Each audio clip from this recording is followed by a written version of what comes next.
இறை இயேசுவில் எனக் அன்பார்ந்தவர்களே, நம் ஜீவனுள்ள தேவனின் உயிருள்ள வார்த்தைகளை தினமும் கேட்பதன் மூலம் உங்களுக்கு நன்மையும் ஆசியும் உண்டாவதாக. இன்றைக்கு நம் உள்ளத்தில் ஆண்டவர் பேச விரும்புகிற திருவசனம் நீதிமொழிகள் 17ஆம் அதிகாரம் 20ஆம் திருவசனம். கோணல் மதியுள்ளவர் நன்மையை காணார். இறை இயேசுவில் எனதருமை நண்பர்களே, உங்கள் அனைவருக்கும் நம் இயேசுவின் அன்பை உரித்தாக்குகின்றேன். அனைவரும் சந்தோஷமாக இருக்கின்றீர்களா? மனதில் சமாதானம் நிறைவாய் இருக்கின்றதா? துக்கம், கலக்கம், பயம் எந்த காரியத்தை குறித்தும் வேண்டாம். எல்லாவற்றையும் இயேசுவின் கரங்களில் கொடுத்து விடுங்கள். அவர் நடத்துவார், அவர் பார்த்து கொள்வார். உங்களுக்கு எது நன்மை என்று அவருக்கு தெரியும். சரியானதை சரியான வேளையில் உங்களுக்கு தந்து ஆசிர்வதிப்பார், மகிழ பண்ணுவார். ஆனால் இன்றைய நாள் வசனம் உங்களிடம் ஓர் முக்கியமான கேள்வியை தொடுக்கின்றது. அது என்னவென்றால், உங்கள் மதி எப்படிப்பட்டது? உங்கள் இருதயம் எப்படிப்பட்டது? அதில் நல்ல எண்ணங்கள் இருக்கின்றதா? அல்லது வஞ்சகம், போட்டி, பொறாமை, மதிகேடு, மேட்டிமை, பெருமை நிறைந்ததாய் உங்கள் உள்ளம் இருக்கின்றதா? யோசித்துப் பாருங்கள். அப்படி இவையெல்லாம் உங்கள் உள்ளத்தில் இருந்தால் நீங்கள் எதிர்பார்த்து இருக்கும் நன்மையை நீங்கள் காண இயலாது என்பதாய் இயேசு இன்று நமக்கு எடுத்துரைக்கின்றார்.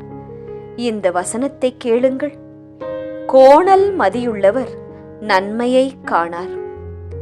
கோணல் மதி என்றால் யார் வாழ்க்கையை கெடுக்கலாம், யார் ப்ரமோஷனை தடை செய்யலாம், இவன் முன்னேறிக்கொண்டே இருக்கின்றானே, ஏதாவது பில்லி சூனியம் செய்து விடலாமா, இந்த சொத்தை எப்படி நமக்கு சொந்தமாக்கிக் கொள்வது, மகனும் மருமகளும் சந்தோஷமாக இருக்கிறார்களே, எப்படி அதை கெடுப்பது, இந்த குடும்பத்தில் மட்டும் பிள்ளைகள் நன்கு படிக்கின்றார்கள், கீழ்ப்படிதல் உள்ளவர்களாக வளர்கிறார்கள், நல்ல வேலை அந்த பிள்ளைக்கு கிடைத்துவிட்டது பாரேன், எப்படி இந்த குடும்பத்தின் அமைதியை கெடுப்பது, எப்படி சண்டை மூட்டி விடுவது, மற்றவர்கள் உழைப்பை நாம் செய்தது போல் காட்டி எப்படி பெயர் வாங்குவது, இதுபோல இன்னும் பல காரியங்களை, கெட்ட விஷயங்களை சொல்லிக்கொண்டே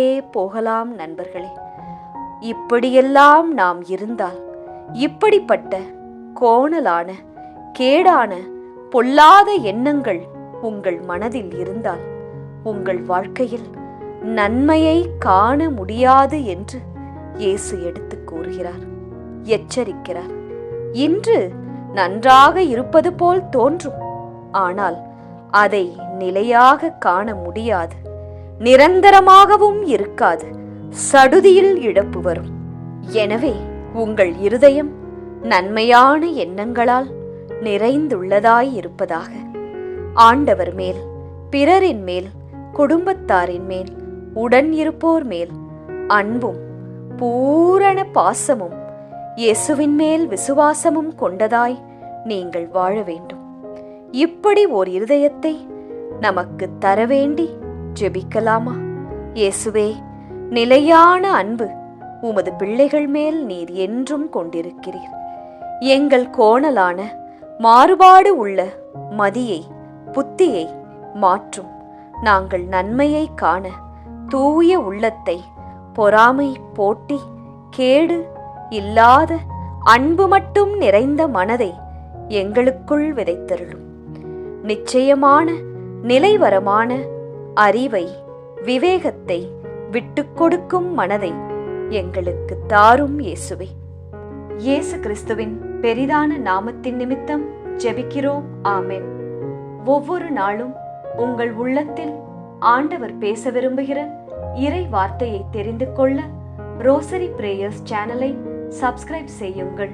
மேலும் உங்கள் நண்பர்கள் மற்றும் உறவினர்களுடன் ஷேர் செய்யுங்கள்.